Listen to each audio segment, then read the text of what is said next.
Hello, you Mayhem Makers. I'm Mindy with Quilting Mayhem. Welcome back to another Mindy's Monday Live, and we have Miss Debbie with us again. Hello. Oh my gosh, and it is a Monday. Today we decided we're going to talk about like yarn and knitting, and it even covers crochet. Not that I have started crochet. I mean, I've done some crochet, but some of you may know I've been kind of on an adventure to learn knitting. And you've been doing really good. I have proof that I have started. I have not yet to finish a project. So if that feels any better for any of you that have started a project and not finished it, I'm right there with you. Oh my gosh. But you'll finish it. It's a bit, a fun adventure of trying to learn a new skill for the new year. And I appreciate Debbie is definitely been doing knitting a lot longer and has a lot more skill. So she's been kind of my go-to, so I decided to drag her up here with me so we can kind of talk about some of the basics of knitting, and we are going to do a live that is kind of taking the fear out of like knitting and crochet, so we'll do it a little more in-depth. But for today, I thought I'd go over some basics, because some of you may have joined in, like I said, oh, you should try this, try something new, and you may be at the same stage I'm at of going, what was I thinking? Why did I listen to her? Like, don't get me wrong, I am getting to a happy place with knitting, but we had a conversation over the weekend of like, we were frustrated with a pattern. Like, I started a pattern, I sucked her into the pattern, because we do have, if you didn't know, some free patterns here in the store. So there was this adorable cowl pattern. Like, and our yarn manager, Teresa, like she said, you really just need to pick a pattern, pick some yarn to learn. That's the best way is you want to work on something like you want to do, okay? Makes sense, right? I have learned that there should be like some ratings, like is this a ADD approved? Is this no patience, slow brain? Can you focus? Because no. Oh gosh. So I will say, as much as I love this, and I will get it done, and that is, I feel a knitter because I have 3 projects already in play. That's how far I've gotten, because I already had to take a row out. I started a row and I almost got done with a row and then figured out I did it wrong. So don't fear if you do something wrong. You just got to keep doing it. Don't be a past Mindy. Past Mindy used to chuck it in the garbage, and this is true. We just moved on. I am staying dedicated because I love this yarn. Oh my gosh. And I have mine at home. I didn't bring it in, but I'm on row like 28, and there are a few rows that I had to unknit and go back because I just didn't do the steps correctly. So paying attention is good.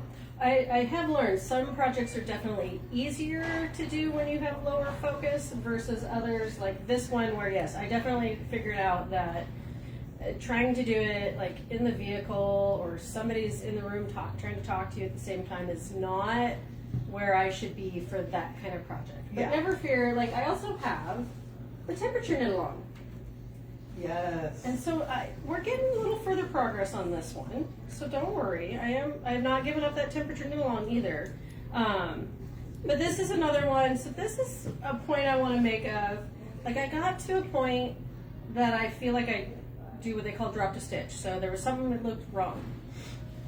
I tried to fix it without supervision. I should not try to fix things without supervision. And I feel like I made it even worse. And so thankfully what I know is that you come here, you bring your project and you come see Teresa. And you go, oh, Teresa, please help me. So remember, we are here for you. If you are local, absolutely, you are more than welcome to bring in a project and just give the big eyes and the please help look. Yeah.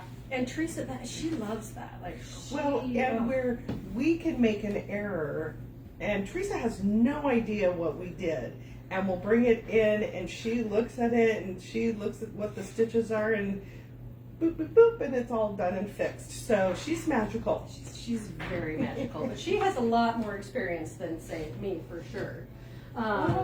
So, just trying to give you guys some of that confidence that if you're thinking of starting, or maybe you just started and you're just hitting your head on a wall, please either come ask for help, Yeah, we have a lot of knitting classes. Right now, we just finished a sweater from the top down class with Teresa, and that has been so great.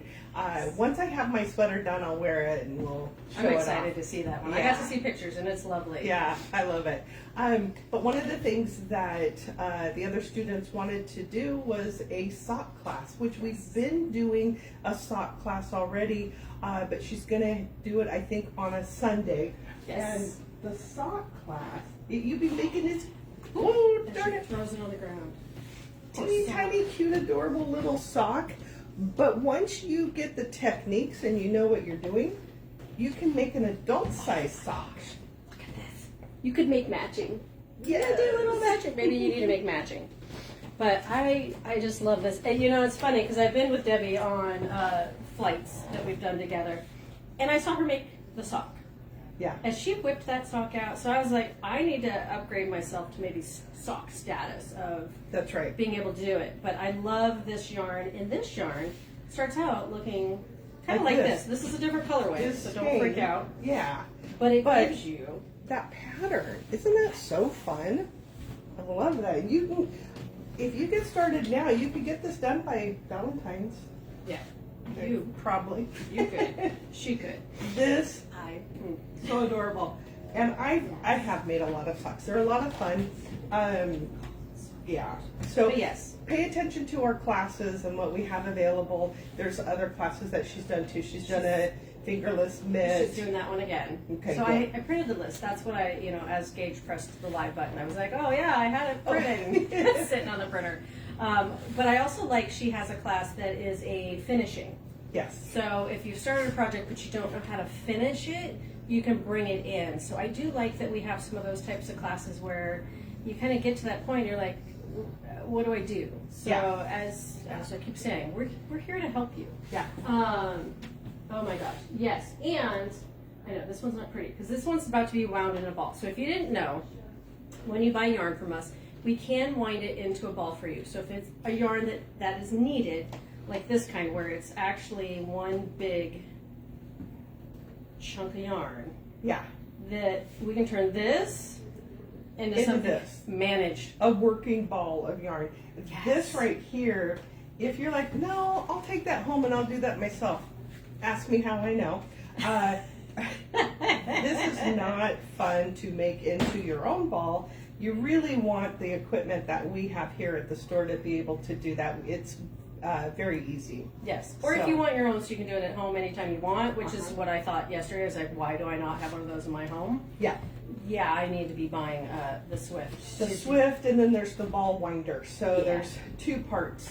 'Cause I had that brief thought of like, I could maybe turn this into a ball, and then Don't thankfully do it. I got smart and I said, no, Don't do we it. have tools for this at the store. So, and we can do this for you. And then once you have that ball, we have these little yarn cozies that go over the ball, Oh my gosh. and it holds it together. These are adorable. We have all kinds of accessories. We have like, I'm starting to get my little collection. I have my little tin. But we have like the point tip. So if you saw, say this project, so that your project doesn't fall off. You don't want it falling off because then really bad things happen. And stitch markers. Oh my god, I gotta show these. These are still my favorite. They're little dinosaurs. Kenny, so giddy. Like my first project where I had to use stitch markers and put these guys in there, and so I had little dangling dinosaurs through my whole project. It's so fun. Easily entertained, I will tell you. And then my other suggestions. So I was trying to do this cowl and messaging Debbie and taking my namaste woosah breaths of trying not to be frustrated and just give up entirely. I did go to a site called Ravelry, so if you're new, you probably haven't found it yet, but once you do, it is dangerous. Yeah. You can go down many, many rabbit holes. But I decided I was going to find a basic pattern to learn how to do a cowl and then come back to this other one that required way more of my brain span than I had. And so this is when I got this far in an afternoon, which I'm pretty impressed because I don't really sit for long periods of time. And this one, I should have printed that pattern and brought it with me, was a free download. Mm-hmm. So just so you know, there are all kinds of options of patterns. You don't have to pay for them all. This was, I think it's called Tin Can Knitter, or Tin Can Knits, but very easy, simple pattern to learn. And so I'm actually super excited. I'm going to take this with me to Orlando on Saturday when I fly for the conference. So you may see photos of me working on my cowl. Oh, but this yeah. one I like. It's a simple 2 different stitches is all you have to learn, and you're off and running. And then it's just having the time to actually do those stitches. The knit and the purl, those I'm mastering like crazy. So keep in mind, you know, there are other options out there, Ravelry, you know, to find something I searched beginner friendly, you know, 5-star pattern, and I am very impressed with the results. Yeah, there's the filter that you can put in there, and then it'll only find what you are looking for. Yeah, so sometimes you just need to find that something simple, you know, if you're learning crochet, maybe it's granny squares. Yeah. Or the I don't know how many washcloths my grandmother made when I was young. I still have so many memories of those. But, you know, finding something easy to do in a, you know, where you feel like you finished something, like you don't have to wait 3 months to make an entire sweater, you know, because it would take me 3 months to make a sweater. And, you know, she's cooking right along. But you want to have that, you know, you do your first couple projects and they're done and you're happy and you learned things and you see the mistakes, but it's okay because you're learning. And it's really no different than quilting. I don't tell people to go make king size Judy Niemeyer quilts right out the gate. It happens. But it's not usually my suggestion for new people. You start simple, jelly roll quilts, 4-patch quilt, you know, the same thing. So if you're learning quilting maybe, those are options also. Find those easy beginner patterns. Try our Villa Rosa blind date that's going on right now. Those are great patterns for beginners. All that kind of stuff. Great way to start where you can finish a project fairly quickly and feel accomplished. I mean, that's, I think, my goal of this topic today was like trying to make sure that you don't give up when you're trying to learn a new skill, because it takes trial and error. It can be a little intimidating. I know when I got started, it was I just did a sampler scarf just to learn different stitches, and the instructor asked me, "What is it that you want to end up making?" I said, "I want to make a sweater." So I made a sweater. So I very quickly I was right into it. So it just depends on what you're looking for and what you want to do, but what your patients are too. So like I said, classes are always a good way, no matter what. Quilting, knitting, crochet, all of them. I had my instructor with me the entire time. If I was left on my own, then we know what happened. I do feel that we may be making Teresa do a cowl class or a open help me knit session where we can bring a project and get just some moral support as we go. Might be good. Kind of like our open sews or like the retreats that I run where I'm there to help, but if you don't need my help, you just keep on going. But anytime you need some, you know, we may have some more support groups going on for the year because I think we all need a lot more help as we go. But that was kind of my goal for this because, you know, the yarn is still kind of new in our store and it's new to a lot of you. So just trying to help encourage and foster maybe learning new things and not giving up. Yes, and just a different subject, we won't have you might do a live next Monday, but we won't be here next Monday. You're going to be in Florida? I will be in Florida. Yeah, I cannot do a live. I know, we will be gone. I will be in Florida. I will be in St. Louis, and we'll have more to come on that. Oh my gosh! I know we're not even together. We're both traveling and not even together. Debbie's got our fun new adventure coming, so there's more to come at Mayhem. Right. Oh my gosh! Because yarn wasn't enough. We needed more. So we'll keep you posted on that. We definitely been dropping some hints in some of our newsletters. If you're curious as to kind of what is next at Mayhem, just keep an eye on those because we're definitely. We'll announce it loud and proud when we finally get it ready to go. So hopefully you're also following us on Facebook and Instagram and YouTube. We do have a YouTube channel where we put a lot of our tutorials and those kinds of things. And otherwise, be signed up for that newsletter. That's where we give you all our information. And otherwise, I hope you have a lovely day and keep on stitching. Bye. Have a great week.